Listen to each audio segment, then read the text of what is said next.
Okay, numbers are looking good, so I'm going to go ahead and get us started. Hi, everyone.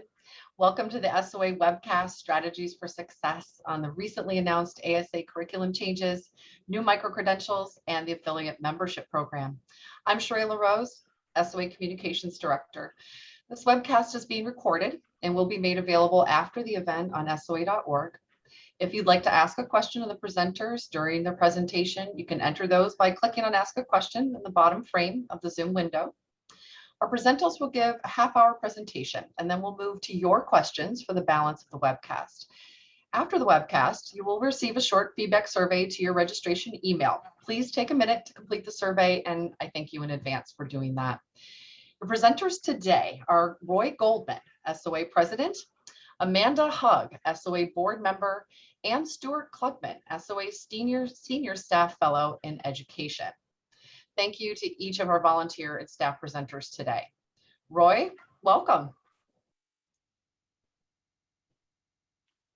Hello, everybody. Thank you so much for joining us today. Hopefully, I assume you all saw the announcement about the changes in the pathway, the pre-ASA credentials that we're introducing, and the affiliate memberships. And I am excited about all these initiatives. But I want to make sure that you all understand the reasons why the SOA is making these changes. And some of you may have heard me talk about this before, but it seems that it's worth repeating. It goes back about 2 years ago. We began talking to stakeholders, members, candidates, employers, faculty members, regulators all around the world, and we hired McKinsey, a non-actuarial firm, to help us. And we found there are 5 trends that are going to affect the actuarial profession and the SOA. And some of them are already affecting us. Number 1 is the rise of data science. I mean, there are many reasons for this. There are fewer hurdles for individuals who want to become data scientists instead of actuaries. They're maybe employable in more industries than actuaries are today, and their starting salaries are comparable to ours, if not greater, for those with advanced degrees. And if you look at the ratings of careers, where the actuarial career for 25 years or more was like the number 1 or 2 profession. It's no longer the number 1 or 2 profession. More generally, though, if we look at artificial intelligence, that's going to change the nature of work for all professions. I think we can all imagine how our artificial intelligence could someday replace some of the mundane work that we do, or certainly entry-level actuaries do. But that gives us a chance to shine in other areas, in our creativity, in understanding what the data means, in not only just looking at correlations, but be able to come up with product development and strategies for our employers, use our judgment and our knowledge of the industries, to create successful products for our clients. The third change is the changing nature of credentialing. Individuals these days are taking education in smaller chunks, and they're getting badges, and they put these badges on their resumes. And it's particularly true of people in the data science field. The way members, not just young members, but members in my generation too, the way we connect with the Society of Actuary has changed. And employers are the ones who are paying for us to attend meetings and attend professional development, and they want to have much more input in what their employees are learning, and are they getting the skills that employers think they need. And the fifth is the different growth patterns around the world. Over 20% of our candidates today are outside of North America. And the businesses in North America are in a different state of development than the businesses in the United States and Canada. And we need to address the needs of all actuaries, 33,000 members around the world. And we've taken action in each of these areas. If you go to the next slide, please. I'm going to start from the bottom up. In the global market, we continue to work with local actuarial organizations to develop programs for them, to help sponsor meetings, sponsor research, and we'll probably be announcing shortly additional offices that the SOA is going to open in the Near East and the Far East. Actuarial research, we have our own research institute that we're going to brand, but more importantly, we're starting to use our research to look at current issues and to be, quickly publishing research certainly if you look at the COVID research that we produced, research on climate change, and we have RFPs going out on equity in insurance fields. We want to integrate our research into our education program. And third, we've formed now an employer group that's going to work with us on research and also on professional development. I mentioned earlier that the employers want to be involved and help us come up with what topics would be important for their employees to learn. On diversity, equity, and inclusion, I hope you've seen at least a couple of my messages. We are redoubling our efforts in this area. And what's very important is that we increase the awareness of the profession and that we increase the support for individuals who find it difficult to expensive wise and time wise to get through our pathway. And finally, we'll talk about the things we're doing on education, and that you previously heard the announcement about the University Earned Credit Program. Today we're talking about our second initiative in education, which we can go to the next slide. What you're going to hear today is that we're addressing, at least three of those trends that I already mentioned. One is the growth in data science, how we need to increase our expertise in that area, and then be able to show how we can adapt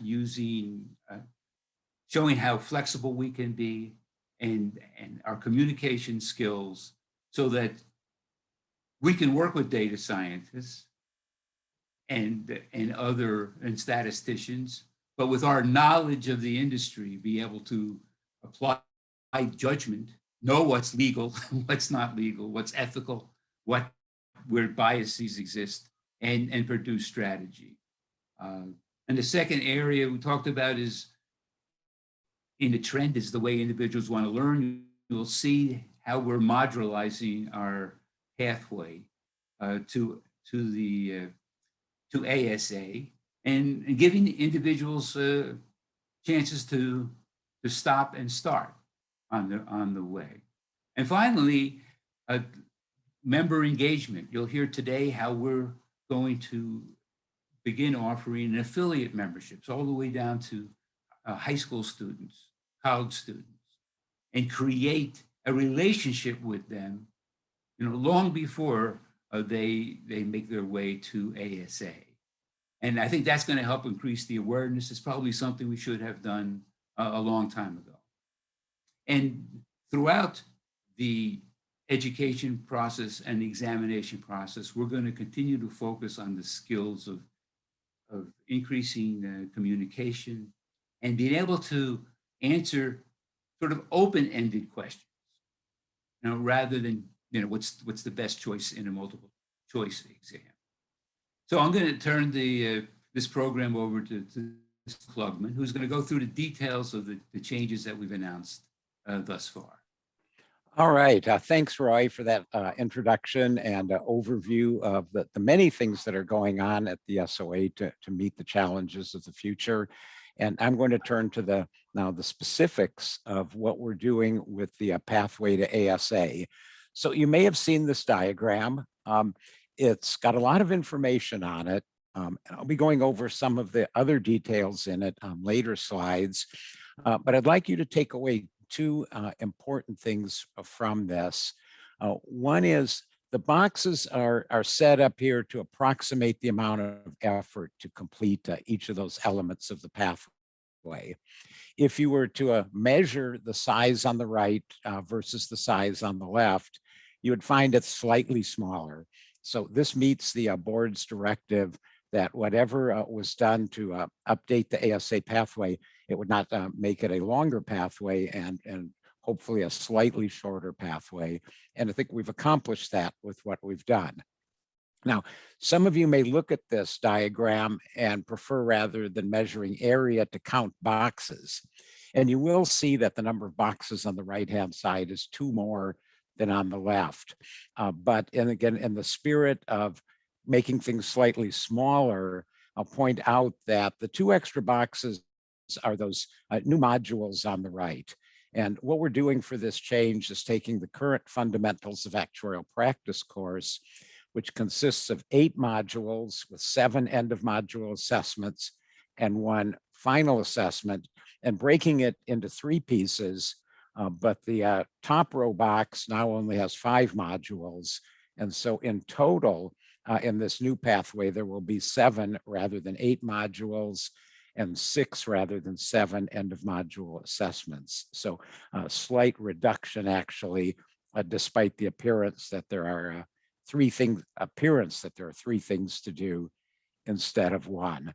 There are some changes within the boxes, and I will talk about those as we go to the next slide, which does a little better job of lining up old versus new, and also has some bullet points with a highlight of how we're accomplishing some of the goals that were set out by Roy when he introduced us to what we're doing. So we'll notice that one change is new exams added. And so we've taken the current LTAM and STAM, the long-term actuarial mathematics and short-term actuarial mathematics, and split it into 2 requirements for candidates. All candidates will be required to take the new FAM, Fundamentals of Actuarial Mathematics exam, and then they will have a choice of taking advanced long-term or advanced short-term actuarial mathematics. This will allow candidates to invest time in the type of actuary they eventually want to be, while still through FAM, making sure that all our ASAs have some grounding in both long-term and short-term calculations. So, and if you look at the chart on the transition right now, the 2 LTAM and STAM exams are 7 3/4 hours in total exam time. With their replacements, that will be slightly smaller at 6 to 6.5 hours. The LTAM and ASTAM length is to be determined. One question we get, does that mean one might be 2.5 and the other 3? And that answer is no. Whatever is decided about the lengths of those exams, the 2 will be exactly the same length. One of the things we want to do in giving candidates a choice is to make sure that choice is based on the exam that suits their career plans best, and not to choose an exam because of a perception that one might be easier than the other.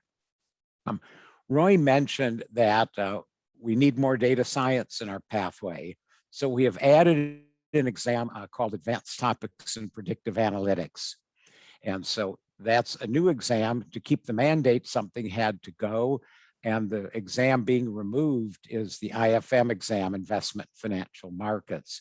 That does not mean that the IFM topics are leaving the pathway. Many of them will reappear elsewhere as part of other components. particularly in the new LTAM exam and some enhancements to FAP. And then any fellowship track that's relying on material that was in IFM will be adding that in to make sure their candidates can do the investment and finance related tasks that are important for those going down that fellowship track. We've also accommodated through this process the ability to give 3 micro-credentials. I'll be talking about the micro-credentials later, but this idea to have modularized education and recognize accomplishments along the way, milestones, if you like, drove some of these decisions. In particular, the splitting of the FAP, where again, currently 8 assessments, now 5 plus the 2 new modules that go with the micro-credentials. These will introduce candidates to important actuarial topics earlier in their pathway, also give us an opportunity to integrate what we've been calling AQ and EQ skills, adaptability quotient and emotional quotient. Employers have told us over and over again that they can rely on their actuaries to do the technical work, that they're well trained in executing formulas and coming up with the right number, but they have at times been perceived, at least, as being short on some of what some people call soft skills, whether that's communication or being adaptable. And that's one thing that we're hoping to encourage with this process is the type of adaptability that relates to understanding that there isn't often a unique correct answer. Our current exams, particularly the early exams in the pathway, as multiple choice exams with numeric answers, tend to reinforce the notion that every problem has a unique correct answer that for candidates is in the back of the book, and perhaps they might believe when they go to work that, again, there's a unique correct answer and they just have to figure out what it is, when of course life is much more ambiguous than that.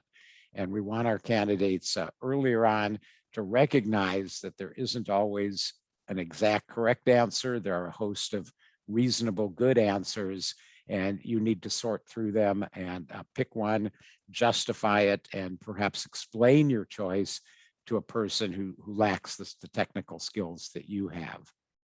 So with that, let's go into a little more detail about some of the changes. For exams, P and FM, we're doing a little bit of trimming. Most of it is to recognize that some of the material that's currently on those exams doesn't actually appear later on in the pathway. And so when we talk about outdated content, it's things that have maybe historically been there and just doesn't get reinforced in later work and isn't used by actuaries later on. So it's just really taking an opportunity to match those exams to what actuaries do and will be doing in the future. An important feature of exams P and FM is that candidates get instant results. That allows them to learn if they failed, and in particular, then sign up for another one just 2 months later. These changes are modest enough that we will be, excuse me, able to continue allowing instant results. A question we may get that I'll answer now is, when will these take effect? None of the materials we've put out have set a date for that. The reason is that instant results issue. We have to coordinate with Prometric, our computer-based testing vendor, to ensure that the item bank, which in the case, say, of exam P has over 1,000 items in it, is properly adjusted and ready to go. And so the committee has to go through all 1,000 of those items, decide which ones are still useful in the new syllabus, maybe edit some of the others. And of course, the FM committee will have to do the same thing. So now that this has been announced, we're able to go to Prometric and work out a project plan for implementing these changes, but we don't yet have a target date that we can put out there and know we can meet. The one thing I will say is, as always been the case, we release the syllabi for P and FM 6 months ahead of each administration. And so that will continue to be the case. So one thing for certain, all of these exams through December will be under the current syllabus using the current item bank. And the new system will not for sure take place until next year sometime. And of course, every month that goes by without the date being set pushes that back at least one more month. So let's go to the next slide. The FAM, LTAM, and ASTAM, we've talked about that a little bit already. The FAM will have the basic topics from the current long-term and short-term exams combined in one. There will be an even split. So this will be a multiple choice test administered at Prometric centers as we do our other multiple choice exams. The number of questions will be equal. And we won't, like any new exam, won't be able to give instant results for some time. That will occur after the item bank is built up to a sufficient volume and we can be confident that we can give instant results that are fair and accurate.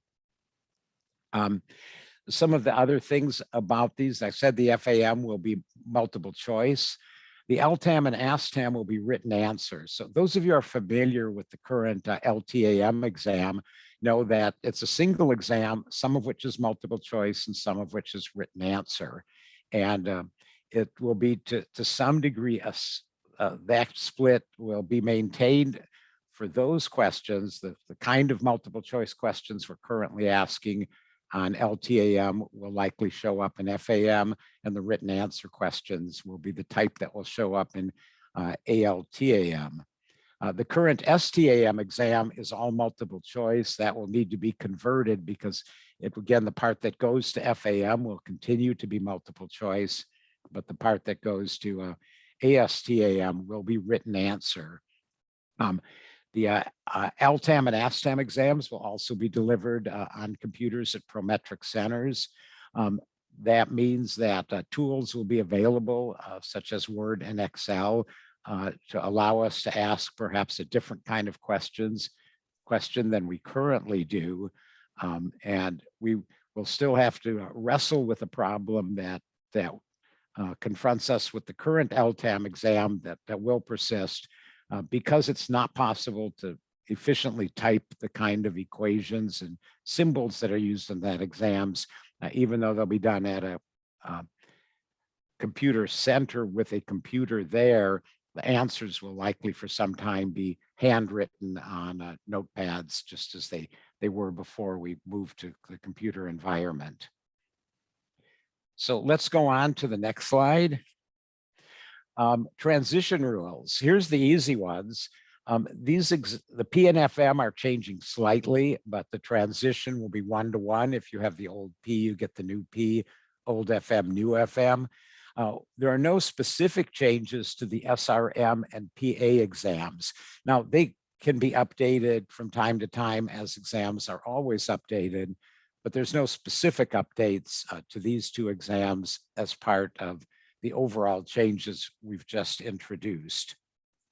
So that's the easy one. Here's the challenging one on the next slide.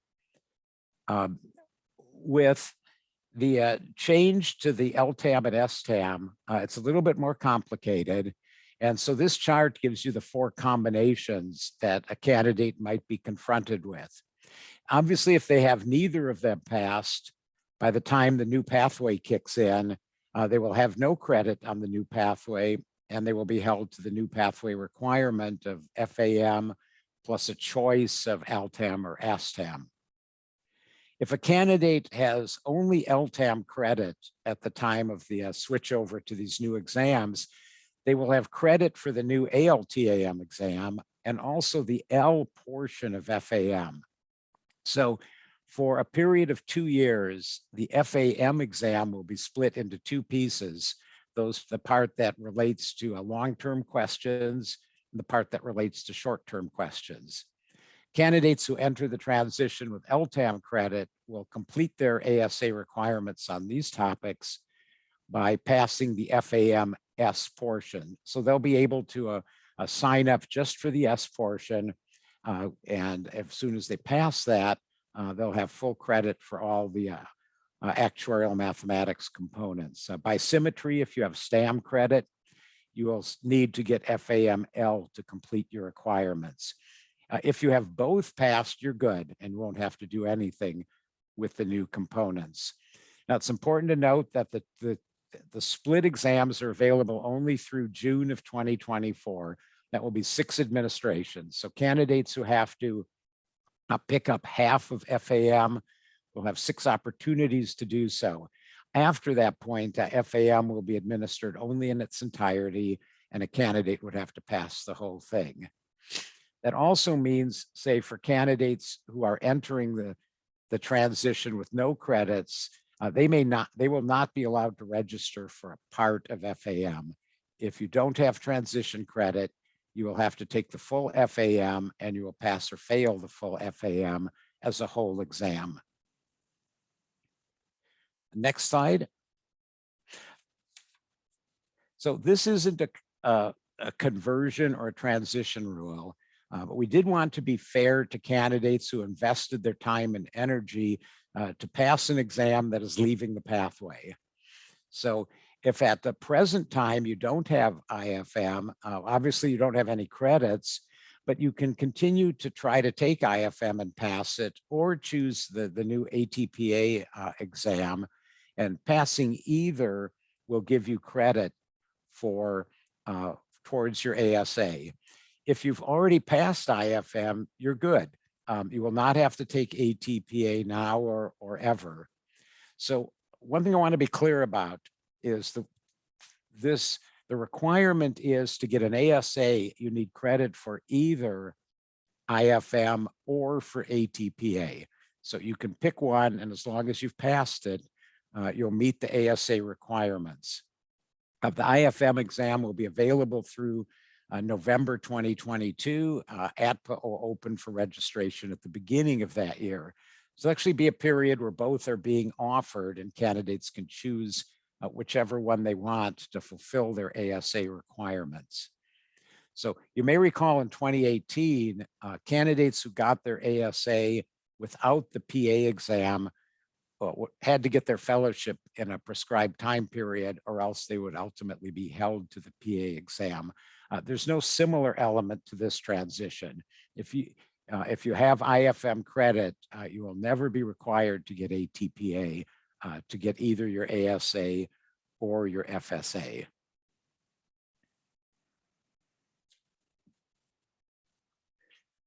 All right. And then a little bit more on the e-learning modules. So I mentioned that we're making 2 new e-learning modules that will appear earlier in the pathway.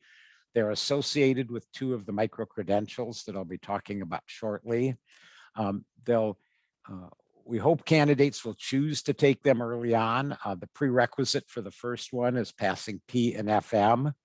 It will be a chance to inform candidates about what actuaries do, what an actuarial problem looks like, begin development of those EQ and AQ skills, and be delivered as an e-learning module, very similar construction to the FAP modules.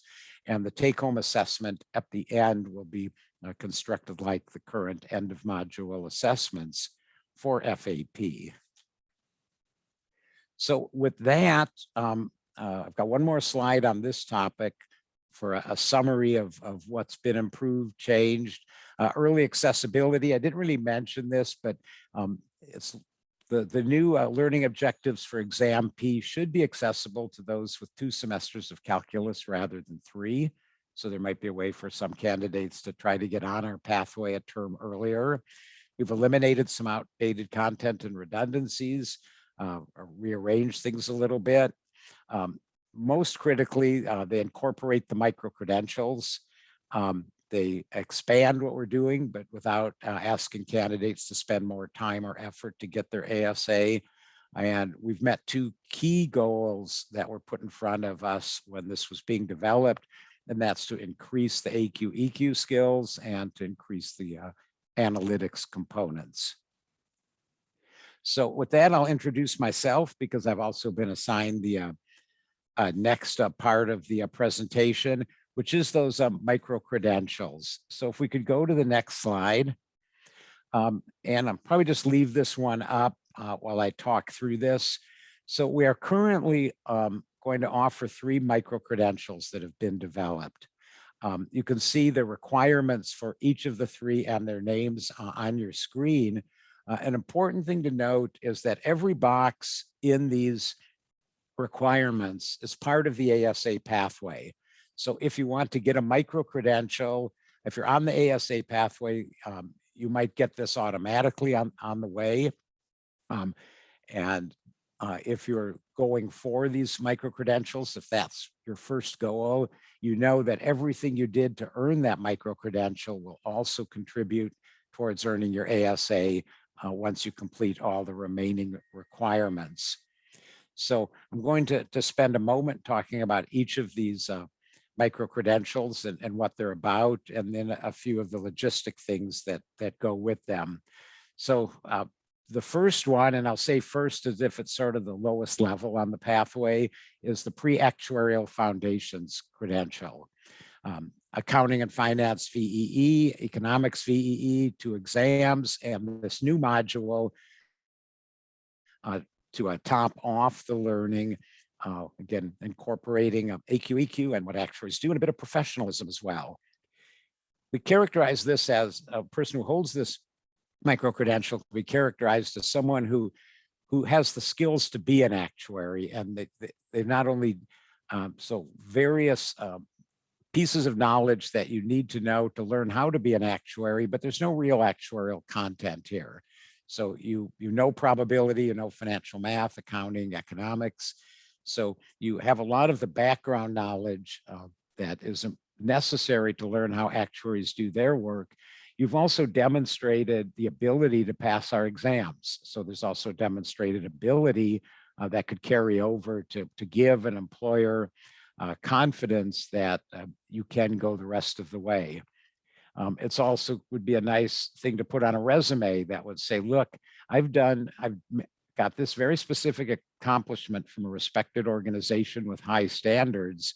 And so even if I may decide to take my career in a non-actuarial direction, it's a significant way to demonstrate significant knowledge and abilities. If you want to do more and you've filled those first 5 boxes for pre-actuarial, and I want to know technically in that gray box, you don't actually have to own the micro-credential to move on, but you do have to complete the 5 boxes that make up the micro-credential. If you add to it mathematical statistics VEE, the statistics for risk modeling, and the new FAM exam, and a second module, you will have the actuarial science foundations. So now you do know something about what actuaries do. You know some basic methods for solving actuarial problems, and you've demonstrated that through some work, not only in the exams, but in the accompanying module. So you could think of this as an actuarial technician, a person who has this micro-credential would be someone who could support an actuary. Back in the days, sometimes people who did this sort of work were called para-actuaries. Many companies have folks who are in this role. If they would like a credential that validates their skills at this level, then this micro-credential would be for them. It'd also be if they wanted to, say, leave their current employer and go into the job market. It's a badge that says, I've got actuarial skills at this level. The third one's a little bit different. We've carved out the 3 data science components from the new pathway. You said if you've completed those 3 data science components, we'll give you a micro-credential. It says you know the types of data, you have the data science skills that are valued by actuaries, valued by insurance companies and related financial institutions. So again, a way to demonstrate that. And this is where I'll point out that the IFM transition, we specifically noted the IFM or ATPA get you your ASA, but IFM does not give transition credit for ATPA. So to earn this micro-credential, you would have to complete the ATPA exam. There's no transition credit for that particular exam. So with that, we can just go to the next slide, which summarizes some of the things I've already said about what these are. We'll note that our expectation is that when you complete these requirements, that the digital badge would be earned, and you get to keep it for the rest of your life. So think of a micro-credential more like a degree or a certificate. It's an indication that at a point in time, you learned a particular body of knowledge and demonstrated it by being assessed on that knowledge. So you can carry that with you. It does not by itself carry a membership with it. And it's something you can use as a holder of the micro-credential as you see fit. And so I think I have one more slide. Nope, I have two more slides. So this again are things I've talked about. I do want to make it clear that last bullet.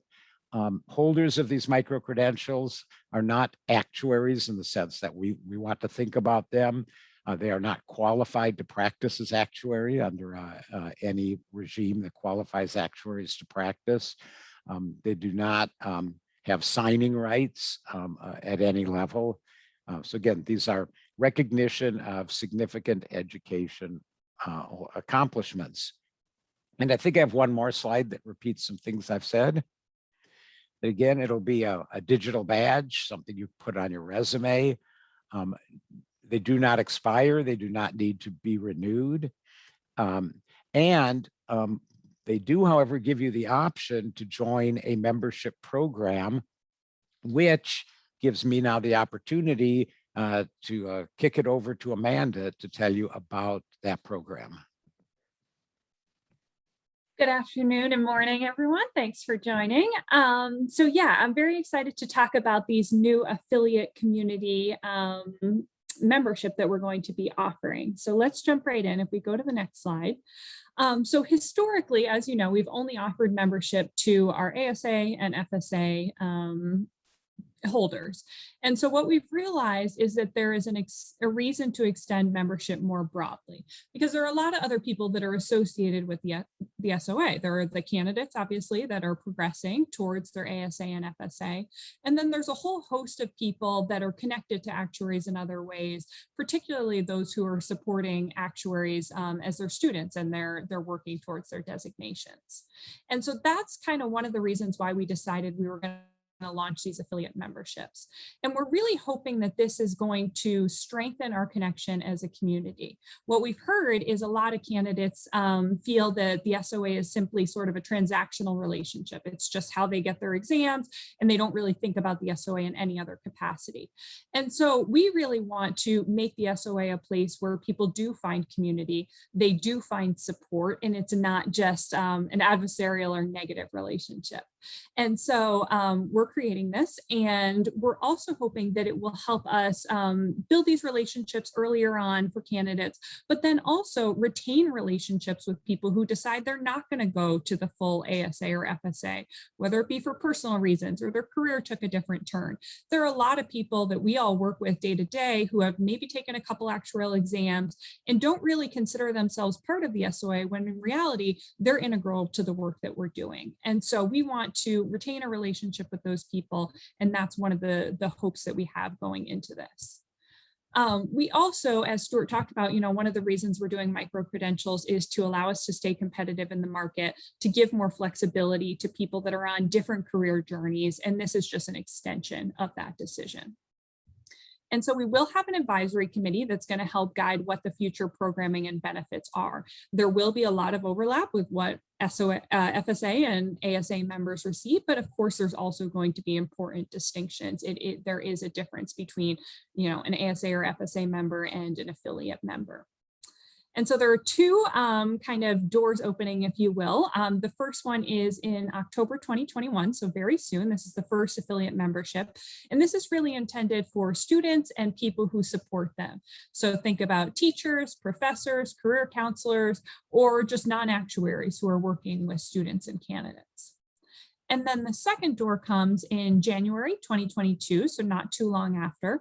And this is the affiliate membership that we're calling more of a professional tier. This is designed for candidates who are on that pathway to FSA. And as a professional affiliate member, the candidates will be able to join most volunteer committees, have access to any leadership development type things that the SOA does, and really create that kind of peer community of people that are all in this together on this actuarial journey. And this is intended for those who have the actuarial science foundations and or the data science for actuaries micro-credentials that Stuart just talked about. And then just to reinforce, this membership doesn't make candidates qualified. They're not going to be necessarily signing actuaries as we do for those with actuarial designations.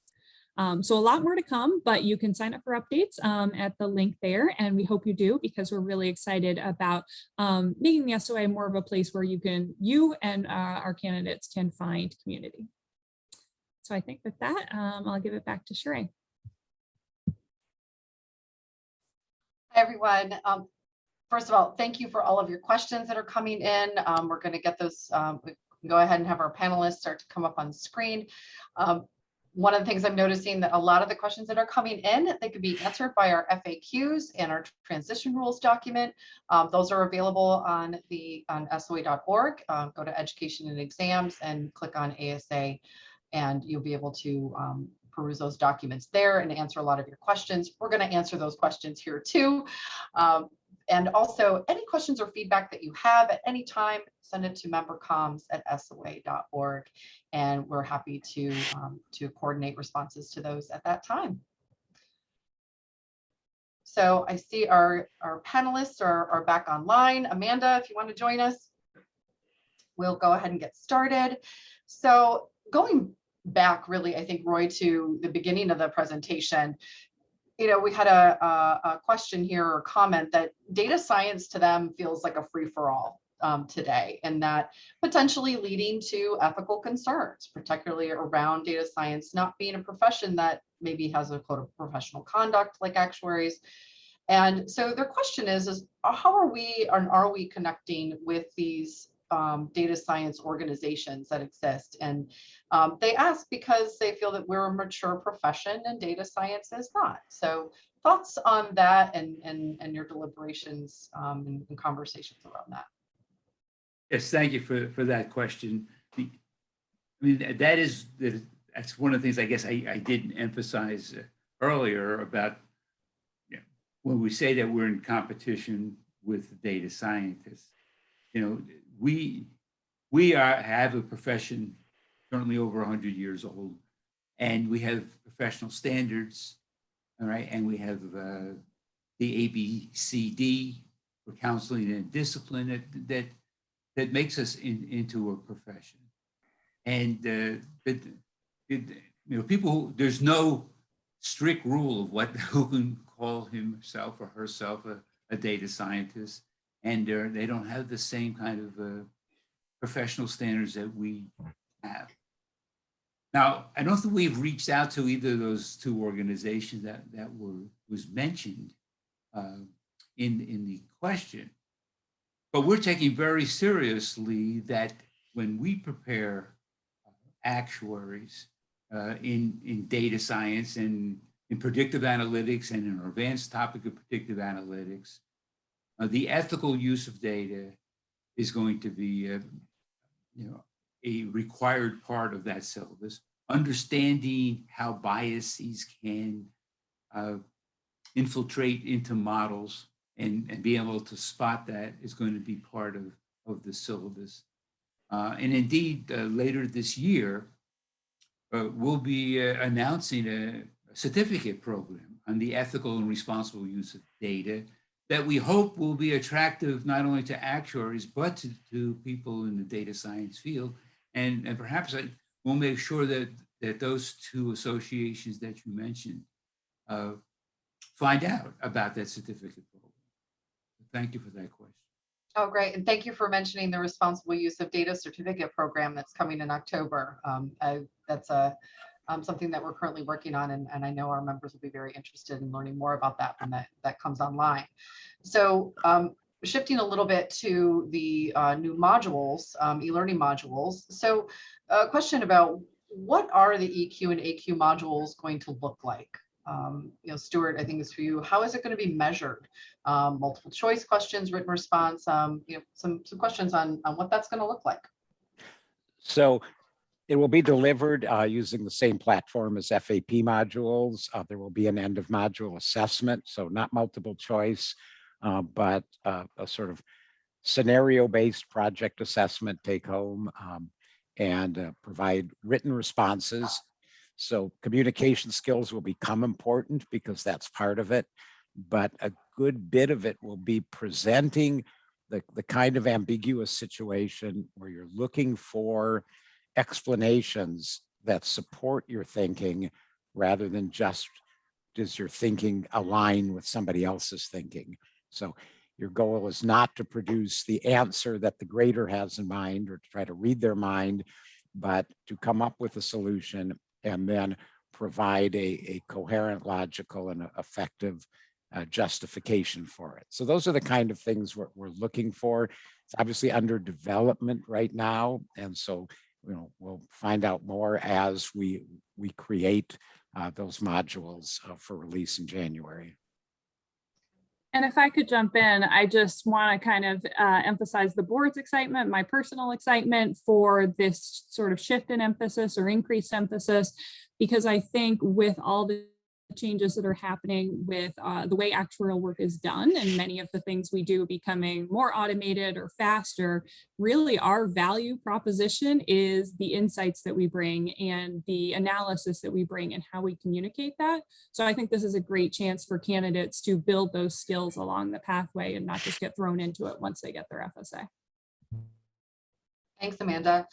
So some questions about the micro-credentials, a lot of interest here. And so always interesting to hear. So will candidates need to apply for the micro-credentials? What's the process? How will they claim those? How will they bring those into their resume? So my understanding is that there will be no application process. And someone tell me if I've got that wrong, but once you've completed the requirements, the badge will be awarded. Excellent. And for some of our ASAs asking a question, can they take the advanced topics in predictive analytics in order to obtain the data science for actuaries credential? Is this available to them?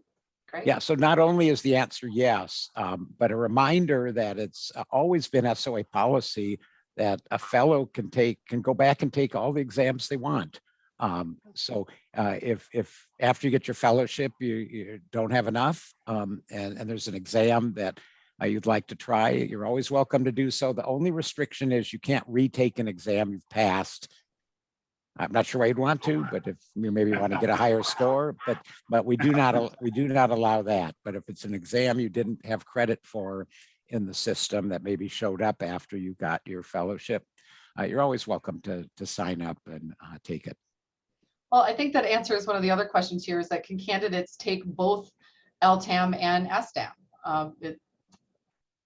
Yeah, absolutely. Yeah, answer is yes. But Don't have to. And just to jump in. You mean the advanced? Right. I'm an advanced STAM. Yeah. And also just to jump in on, I love the person who asked if they can take the advanced predictive analytics exam. I'll also plug the predictive analytics certificate we have is another way to gain more predictive analytics knowledge if that's something anyone is looking for. And along those lines, I think some people are asking, they're kind of trying to gauge the level of overlap on the syllabus content between, STAM, LTAM, and then of course the new FAM, LTAM, STAM. Yeah, and looking at the draft syllabi that we're in the process of finalizing, in total, it's about the same. So you think about it as a rearrangement and a different set of requirements of how much that you won't need to be advanced in both topics. So the totality of the material will be pretty similar. There are a couple of topics we're adding in. We do have a little bit of room under this rearrangement to add a couple topics to the exams. But I'd say for the most part, if say you've taken university courses that prepare for the the current exams, but won't have had a chance to pass them, you'd be well prepared for these new exams as well. So Stuart, I mean, currently there's some written answer on the LTAM exam. Would you expect Correct. written answer questions on the advanced STAM exam? So they're definitely, again, one of our goals. It was actually a goal a long time ago that we're finally meeting, is to make these equal. For the last few years, the LTAM and STAM exams were not delivered the same way, but the LTAM and STAM exams will be, and they will be fully written answer. And so again, you can look at the current LTAM written answers as kind of a model for how that will go. And we also plan to make a greater use of the fact that these exams are given are computer based, and fuller So data sets and yeah. So the plus side is, you know, just as a simple example, on STAM right now, if you want to get a maximum likelihood estimator, it has to be a function you can take the derivative and set it equal to 0 and do it analytically. Now you can set it up in Excel, and you have a greater variety of problems you could attack. Right, so some questions about the because they probably, I'm assuming people have looked at our infographics and looked at our materials, and so question there is there an expected exam order for FAM, ATPA, and then LTAM, ASTAM? Any expectations there, or?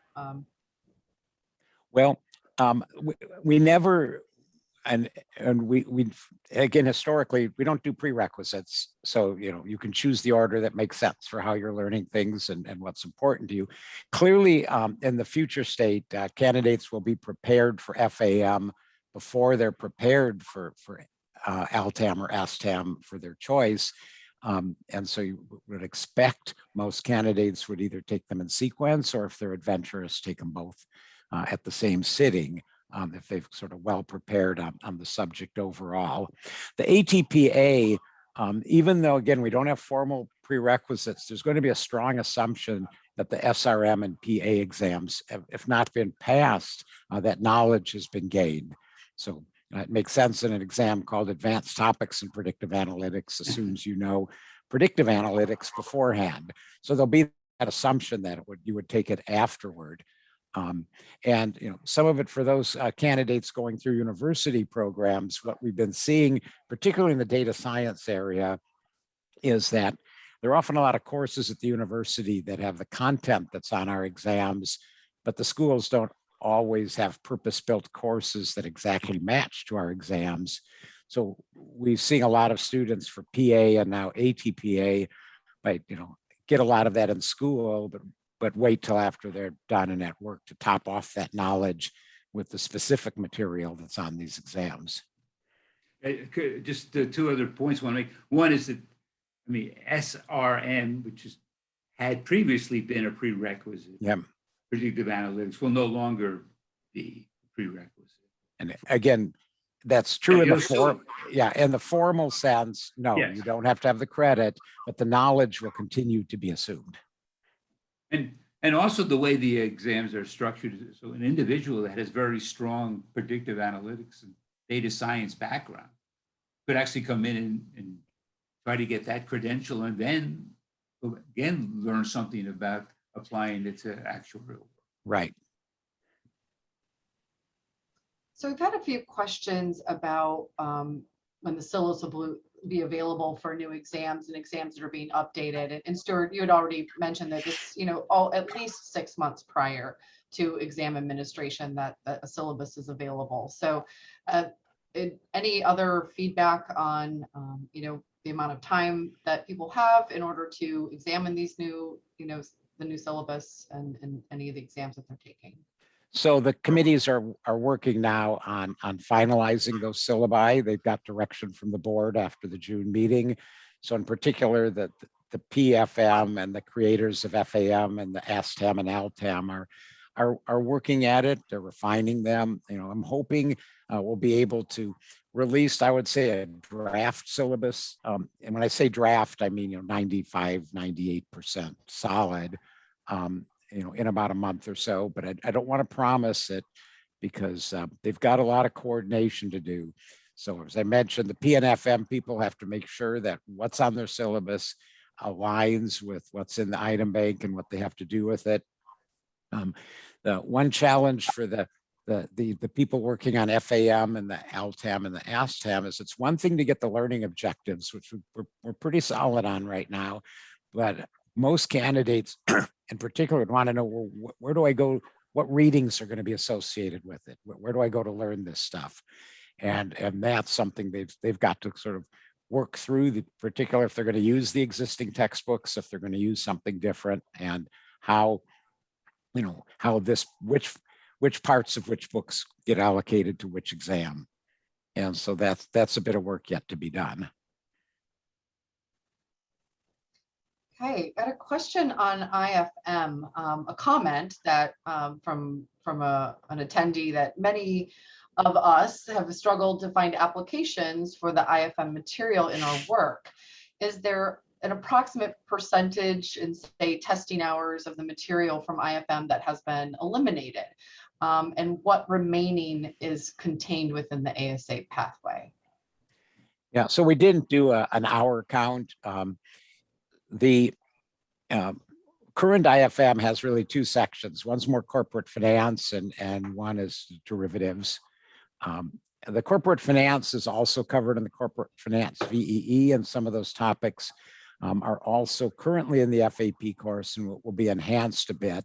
So given where those things are, there's probably very little increase in candidate time required. I did mention that a little bit of the IFM derivatives material is going to go into the ALTAM exam, but it would just be part of the normal preparation for an exam. So I don't know whether you would consider that as being extra. I wouldn't think so. The place it will have an effect is really for candidates on tracks that use this material extensively. And so that would be the QFI track most of all, but would also be the CFE track and the ILA track, particularly where candidates need to use these techniques to do hedging and other activities with regard to asset management.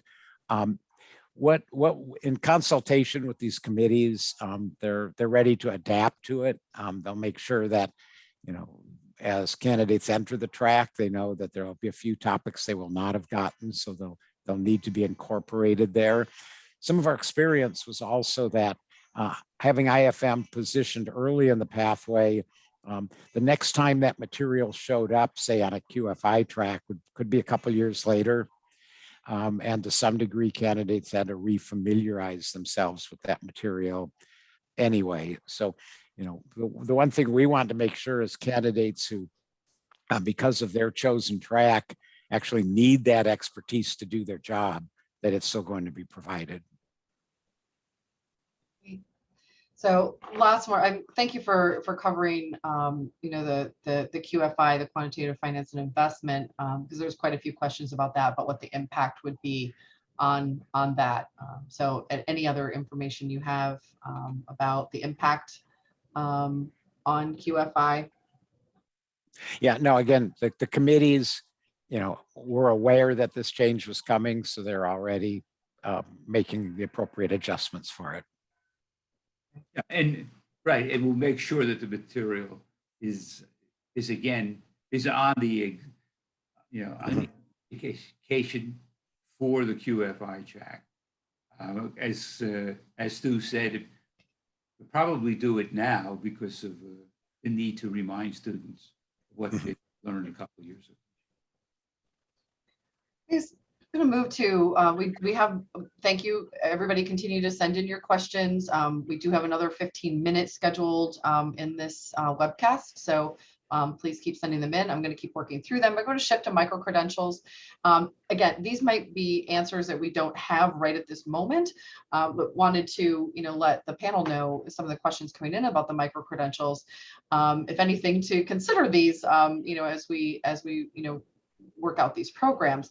But in essence, the actuals is, what is the SOA going to be doing to ensure that micro-credentials receive the SOA expected level of respect in and out of the industry. And, questions about benefits. Would a micro-credential, get you in the actuarial directory? Or would there be a directory for that type of membership? So any thoughts on that? Same thing with affiliate membership as well. Well, I think we're working through some of those ideas. I think you may be able to have initials after your name if you want. There's definitely going to be some benefits in the as a professional affiliate member that I think individuals will want to partake of. We have already discussed these ideas with major employers. I meet with about 30 employers a couple of times a year, and even going back 6 or 8 months ago, we mentioned these ideas. And what the unfortunate truth is, the number of individuals that start out on the ASA pathway and drop out, it's probably about 85, maybe 80-85% of the students drop out. But as Amanda mentioned, many of them are still doing valuable work. They're working for employers and they're working with actuaries. So we haven't decided how we'll exactly advertise it with employers. Our expectation is, and what the employer council have told me, is that they would, they appreciate having some recognition, ways to recognize those employees that are contributing to the actual requirements. Thank you, I would Roy. can I just add in regards to, how we're going to get the credibility for these micro credentials, I would say, realistically, it's going to take time, right? Anything new, it's going to take time for adoption. It's going to take time for people to understand, okay, what are the different micro credentials? But I would say this is a place where you can help. So let's say you're hiring someone who's maybe historically would have been a quantitative consultant. Maybe all they need is 1 or 2 exams, or, 3, and you can now market that job with the requirements of, I'm looking for this actuarial micro credential. And so putting those in your job descriptions, talking about them amongst your actuarial community, that's also sort of the grassroots way that we want this to spread, and we want this to be recognized and get that credibility. Great, thank you. So a really general question in that it's like, how do the curriculum changes overall impact those who already have an ASA and who are pursuing FSA? I know we've talked a lot about how they can go back, if they choose and take the exam, but overall, I mean, what do you, what are your thoughts, and what have been some of the board conversations around the impact of changes to the ASA curriculum to our ASAs and FSAs? I mean, there's actually no impact to you at all. Okay, you can sort of just continue on your pathway. But I hope, we've talked about some certificate programs, and I think you'll hear over the next year many other certificate programs that we're thinking of that would enhance your education, and as you move to different job opportunities in your own company or with different companies, that you'll be able to take some of these certificates and to enhance your education and prepare you better for other jobs. But regarding the requirements to become an FSA, nothing that we have announced today affects that at all. And those of you who are ASAs and not working to your FSA, your ASA is good for a lifetime. And I would say, even if it doesn't affect you directly, anything that makes the SOA stronger makes your credential stronger and your career path stronger. So I think it's a win that we are making the experience better, more agile, more flexible for candidates. And ultimately, to me, that strengthens the value of your credential and your relationship with the SOA. So hopefully, even though it doesn't directly impact you, you see it as a positive. Yeah, as I mentioned in the beginning, the more that we can do to create awareness of the profession and what actuaries do, it benefits all of us. Thank you. So to talk a little bit about, and I know we in the infographic that we put together to show the current and the new pathway, that we put a lot of effort ourselves into being able to show the level of effort, in that infographic. But there's a question about what is the relative effort for pre-actuary foundations and actual foundations module compared to existing modules and FAP. So Stuart, any more information or thoughts that you have on how we designed that to balance that out? Yeah, so in the team that's creating those new e-learning modules, their goal is to make them of similar length. And so a typical target for an FAP module is about 50 hours of work. And so that's their target for the creation of these modules as well. Thank you. And I just wanted to, going back to the affiliate membership, one of the things that I did send a quick note to someone who's working on that program and got a response back quickly as well. So I can mention that here, that regarding the actual directory, that affiliate members won't appear in the actual directory, but there will be a directory for SOA affiliate members, so they can use that to connect with others. So just wanted to clarify that for everyone, that absolutely there'll be a way for you to, not only for people to find you, but for you to be able to find each other and connect that way. So winding down on questions, one of the questions is about universities. Will they have to change their course offerings in order to, in this case, the question is about blending LTAM, STAM basics. So what kind of impact do you see on universities, Stuart? So we've been talking to several schools, and our guess is short term for sure, and maybe even long term, schools that currently teach both the LTAM and STAM probably won't make much in the way of changes. Their goal is to fully educate their students in these areas. And as I mentioned earlier, if you would complete that material, you as a student would be prepared for both new exams. And it would also, if that's your goal, be more efficient as a way of learning the material to topic by topic, do the basic of topic X and then the advanced, and then move on to topic Y and do basic and advanced, rather than first going through it at a basic level and then repeating everything the next semester at an advanced level. Now, some may choose to do that. I mean, the models can be done either way. Many of us who went through a math program did calculus, and then you did advanced calculus, and then you did real analysis. So you build topic by topic onto it. So you could do it that way, but our guess is many universities will stick to their current program, at least for a while, and their students will still be fully equipped to pass these new exams. And by the time we got to real analysis, you finally understood calculus. So I have two more questions. The first is about the CAS and some of the jointly recognized exams that we have in the CAS. Questions about, what does the CAS know? How are they, what decisions are they making? So any thoughts on your conversations with the CAS that I know you've had?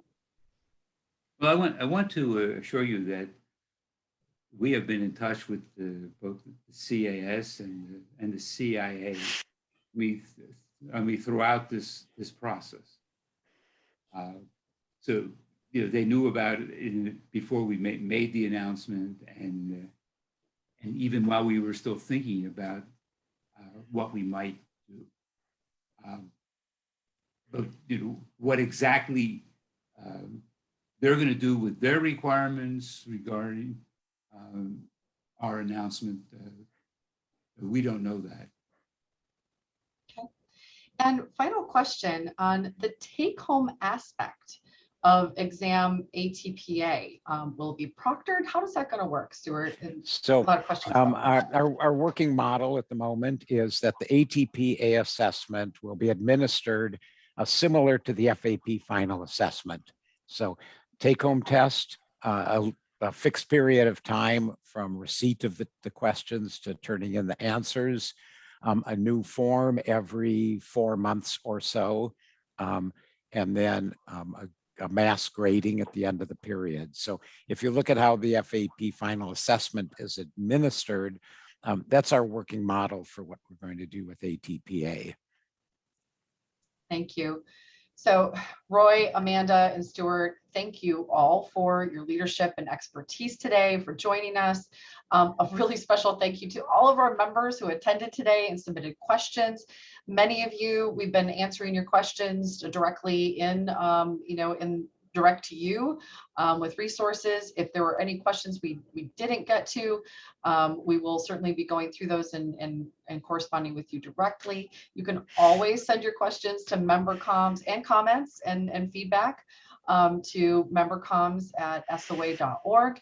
Again, don't forget that that survey that we're going to be sending to you, that your feedback is incredibly helpful to us in developing these webcasts for you.